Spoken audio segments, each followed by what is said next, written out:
آداب عرض۔ آج 25 جنوری 2024 اور جمعرات کا دن ہے۔ گزشتہ دنوں معروف اینکر وسیم بادامی کا ایک پروگرام جو انہوں نے حیدر رضوی کے ساتھ کیا تھا وہ دیکھنے کا موقع ملا۔ آپ تمام لوگ اس بات سے اچھی طرح واقف ہے کہ قائد تحریک جناب الطاف حسین پر جو بیہودہ الزامات عائد کیے گئے ہیں انہیں آج تک کسی عدالت میں ثابت نہیں کیا گیا۔ البتہ اسی نوعیت کے الزامات مصطفیٰ کمال نے خالد مقبول صدیقی پر بھی عائد کیے تھے اور بہت سنگین الزامات عائد کیے تھے،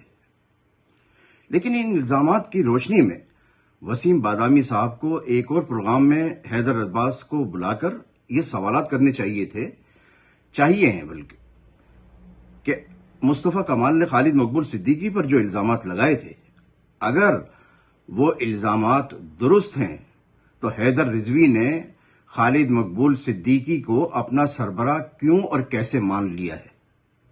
اور اگر مصطفیٰ کمال کے خالد مقبول صدیقی پر لگائے گئے الزامات غلط ہیں، جھوٹے ہیں، بے بنیاد ہیں، تو حیدر رضوی مصطفیٰ کمال کی سربراہی میں کام کرنے اور سیاست کرنے میں کیوں اور کیسے آمادہ ہوا؟ وسیم بادامی صاحب، آپ کو اپنے ایک اور پروگرام میں حیدر رضوی سے یہ سوال بھی کرنا چاہیے کہ آج تک مصطفیٰ کمال نے خالد مقبول صدیقی پر لگائے گئے کسی بھی اپنے الزامات کو کسی بھی فورم پر اپنے الزامات کی تردید نہیں کی، اور جب یہ تردید نہیں کی گئی ہے تو حیدر رضوی سے پوچھا جائے